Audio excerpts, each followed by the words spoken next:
in a tent in the flesh. While I'm sure plenty of people love shipping FNAF characters with various characters and even real people from what I've seen, this seems to be taking the idea a little too far, especially the fact that it's canon.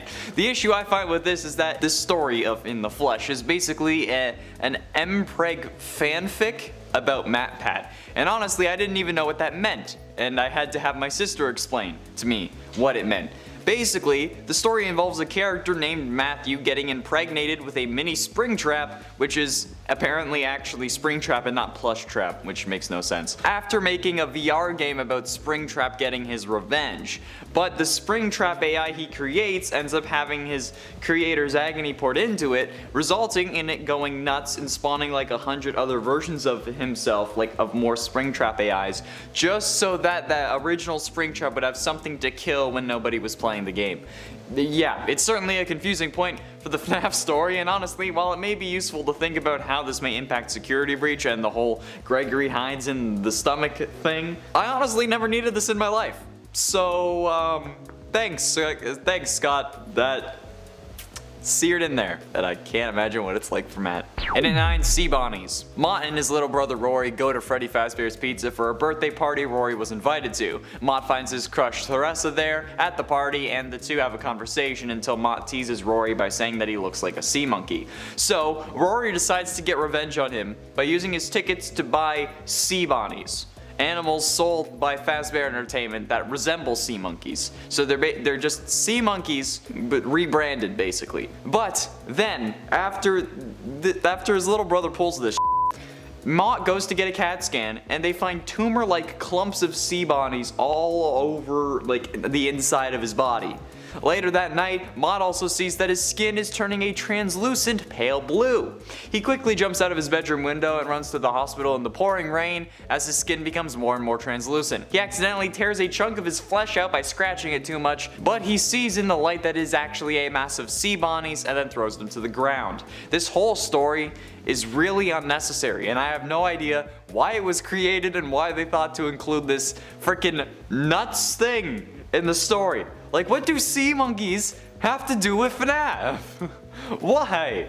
I can hear the hate comments this video is going to get, but you know that this was not necessary. We didn't need sea bonnies, okay? We didn't need it. And at 8, Reboot.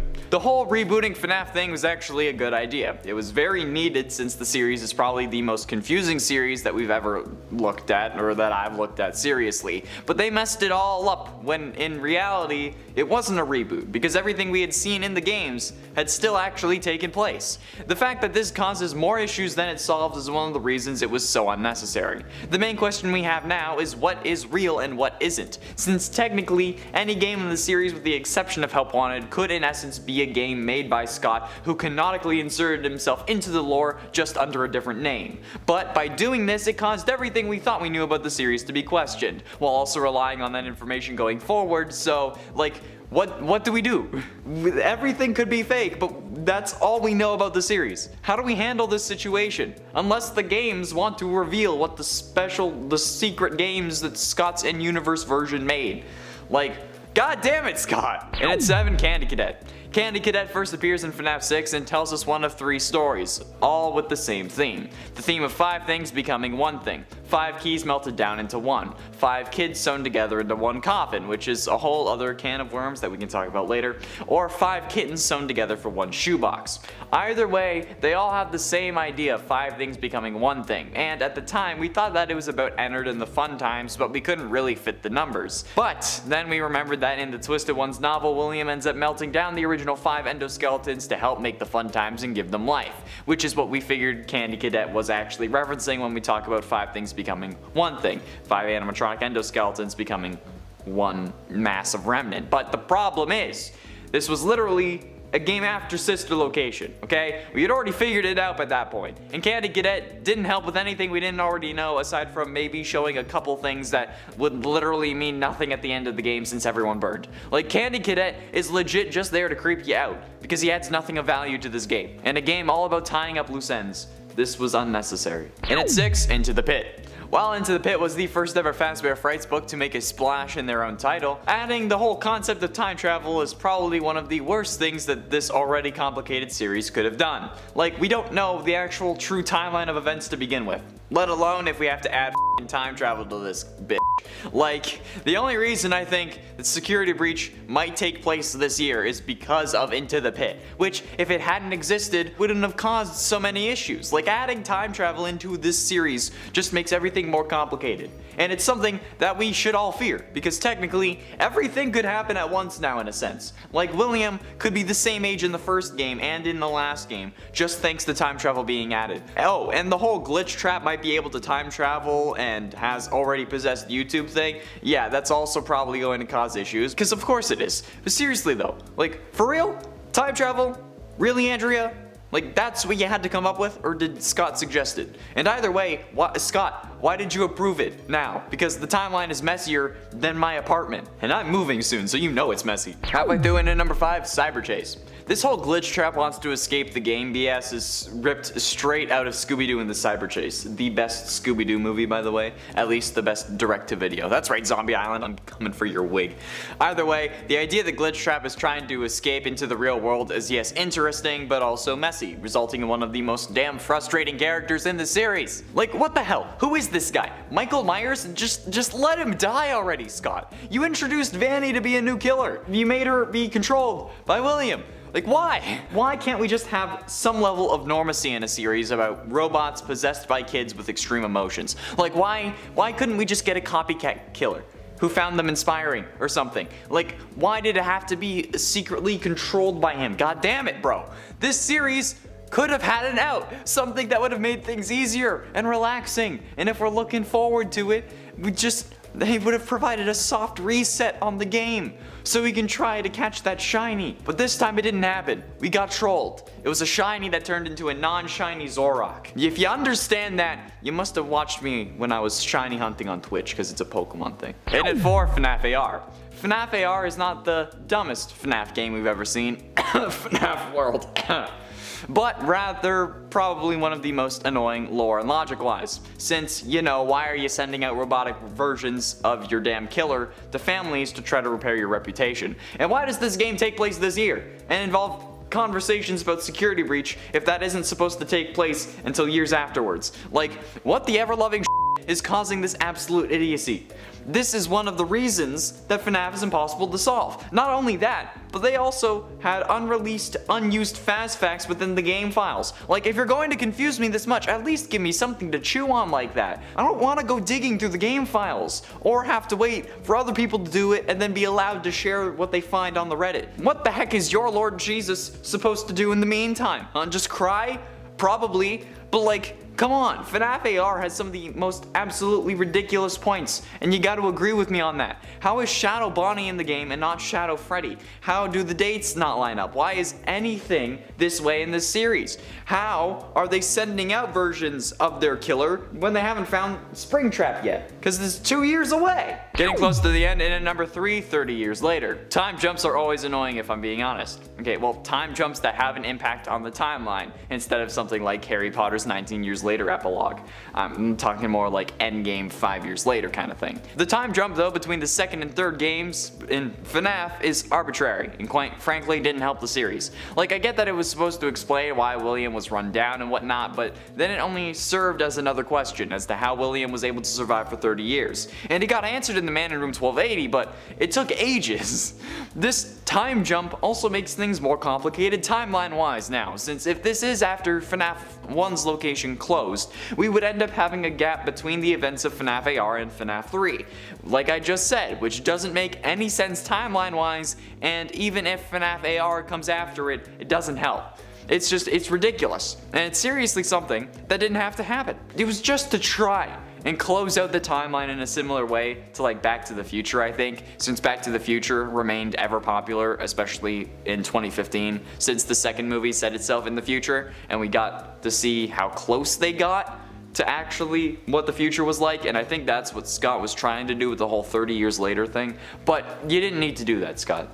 You didn't need to. And ultimately, in at number 2, bites. Having one mysterious bite incident that happened outside of the games a couple years after kids went missing in a Fazbear establishment is fine. I'm not upset with that. But having multiple separate bites that don't occur at the same time and both serve a purpose lore-wise and then cause massive debates is something I can't get behind.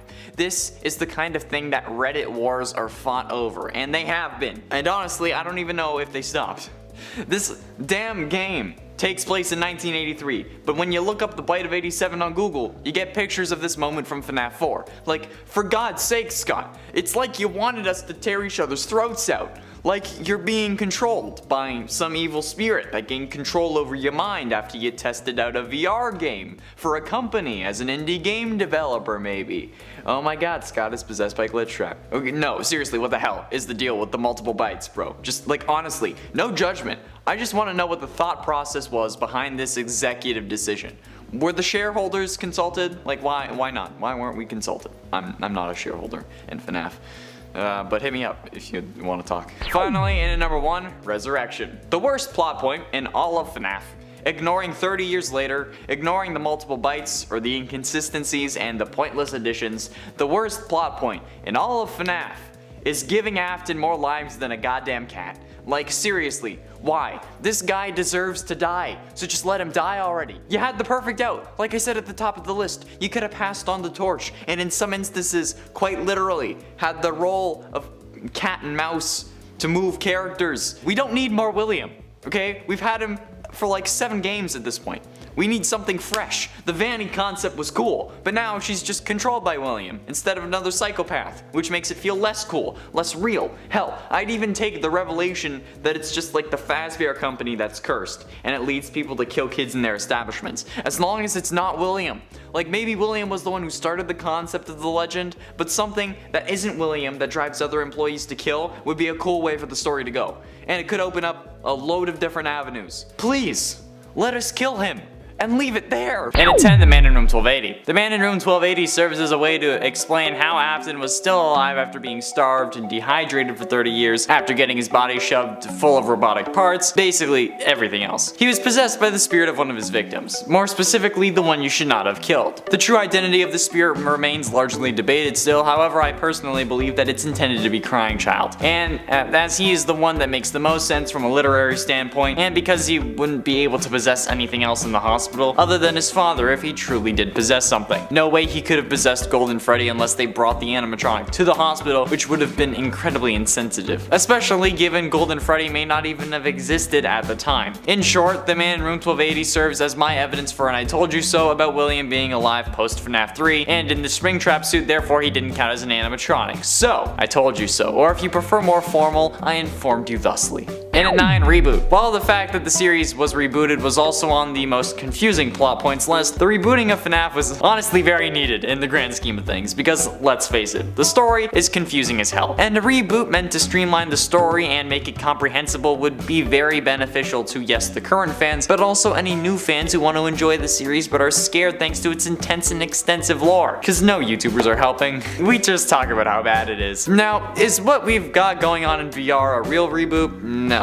We just get more confusing lore with a Scott Cawthon in-universe equivalent and some games that he made about the events. But we don't know what those games are. They could be the ones that we played, they could be the 8-bit minigames, they could be the ones leading to the Happiest Day minigame. We don't know, and it doesn't really help. But even a soft reboot to help the lore would be useful. And at 8, Vanny. Speaking of a soft reboot, what better way to continue the FNAF Killer Bunny thing but make things easier for new fans by creating a whole new killer. Vanny serves as the main antagonist to the latest game, Security Breach, and depending on the conclusion of that game may still be kicking around. However, I doubt that that's gonna happen. I'm also recording this before I finish the game, so I have yet to find out if she survives. However, what good is a reboot if it doesn't really reboot the story? And while Vanny is operating through like Glitchtrap, or like I guess Glitchtrap is operating through her, it could awake some form of killer instinct in her. Or hell, I'd take more of this over actually facing Afton directly again. Like I think we all know that I'm sick of this little purple I mean, I dressed as him for Halloween ironically, because everyone was expecting me to do it. Okay, I like the series, but not that guy. And it's 7, FNAF VR. FNAF VR is one of the coolest things the FNAF series has done as of late. The ability to experience what it's really like to live out these situations. I feel like it was inspired by the Game Lab episode of MatPat's YouTube Red series, but nonetheless, one of the coolest things they've done. And it also helps that a whole load of stuff was added to these games that was previously considered non-canon, but is now canon, but in a video game world sense. So Nightmarion, not canon as a dream in FNAF 4, but canon as a character in the FNAF video game that they made in the FNAF world. That seems convoluted, but at this point, it's par for the course. This is so much better. I don't know why I love it so much, but I do. Nightmarion is to FNAF as Freddy Fazbear is to us, or I guess as Chica the Chicken is to us, because I think that even the FNAF world has the rules of the internet, and online, there will always be an appreciation for the good old tentacle monster. And at 6, the Stitch Wraith. The Stitch Wraith epilogues of the Fazbear Frights books were certainly a genius maneuver, not only from a marketing standpoint, like buy all the books so you can see how this new and exciting character's story ends, and if they'll appear in the new game, but just from a general character standpoint, he's just really cool. However, while MatPat seems to think that these stories are going to culminate in Security Breach, I don't think that's the case. Based on the original timeline of events, these books wouldn't have been fully released come the release of Security Breach, since Security Breach was originally supposed to release in 2020 and then early 2021, whereas the final books where we fight the Afton amalgamation were released late this year. So going by the original timeline and even the first delayed timeline, we wouldn't have known about the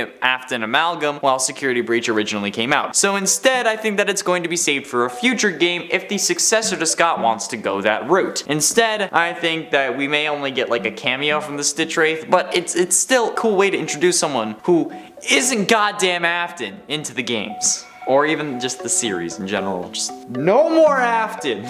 Halfway through into number 5, the Missing Children's Incident. The original Missing Children's Incident we learned about way back in the first game of the series has been one of the most important moments in FNAF history. Not just because of the original 5 victims, also take note of what number this is, wink, but because it's what got us hooked on the games and the story that Scott wanted to tell. If not for this incident, we may not have gotten to see everything else we've had. We wouldn't have gotten a VR game or the Stitch Wraith. This moment, if we were going based on importance, is number 1 for sure. But as for the best plot points, it's certainly up there, but I only put it at number 5 because, come on, 5 missing children. I don't get to hide much in these videos, okay? Let me throw a couple little jokes in there once in a while. Relax. And at 4, FNAF 6. FNAF 6 was not only a simple way to tie up loose ends, but it was a way to finally kill off William Afton. And I think we all know and understand my hatred for this man. Just freaking die and accept it already, bro. Stop holding on. FNAF 6 was, for a brief moment before Ultimate Custom Night came out and made us think that Afton was alive again, was the actual end of William Afton. And I cannot tell you how happy that made me. Well, at least how happy it makes me when I think about it, since after FNAF 6's release, I don't think we were actually talking about FNAF on the channel yet. I don't even know if I was on the channel yet. Hold on, let me check. No. FNAF 6 released slightly less than 2 years before I actually joined the channel. Before I even knew what this channel was. Before I started at the company. Just after I started college. Holy damn.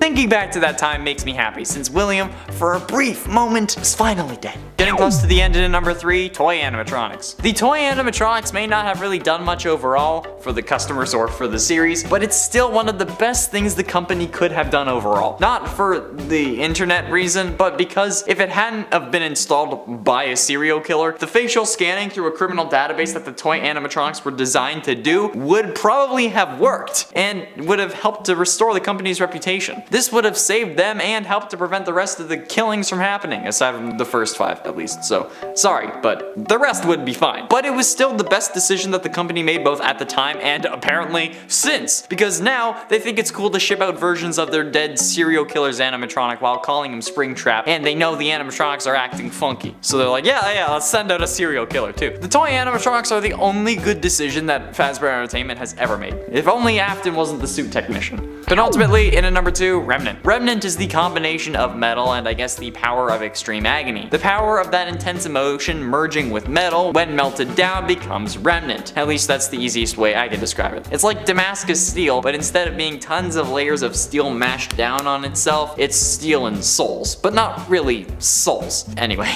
the whole point of Remnant was to explain how certain characters were able to possess things, and how certain characters were still alive, and how William could only be killed with fire. Now, this directly contradicts the Happiest Day minigame, where we set the souls of the original 5 missing children free, since we did that by recreating a party instead of, just whoosh. We just put them at peace. But I guess that there could be multiple ways to really let them go, and I don't think that we should want to let William be at peace. He needs to suffer. Oh great, now I sound like the one you should not have killed. And finally, in number 1, 4 games, 1 story. I know some people don't like this idea, but the 4 games, 1 story motif that Scott introduced as part of Matt Pat's old FNAF Theory livestream after the release of FNAF 4 was a great plot point and a good attempt at simplifying the timeline. I'm sure Scott didn't expect the amount of issues that this would later cause, but unforeseen circumstances aside, if the games weren't as convoluted as they were, this would have been a great way to end the story. Have it wrap up in like a neat little bow and then put it under the tree for Christmas. It obviously didn't end that way, given that this was about 4 games, and now we have 9 full games along with some spin-offs and a million books, but holy damn. The idea that Michael was crying child and then everything else that came after it was so fun to try and work out. And I had a hell of a time trying to explain how Michael could be both crying child and his older brother. But a load of people were mad at me for that idea, so my hell of a time turned into a hell of a time. But nonetheless, still a pretty memorable and great moment.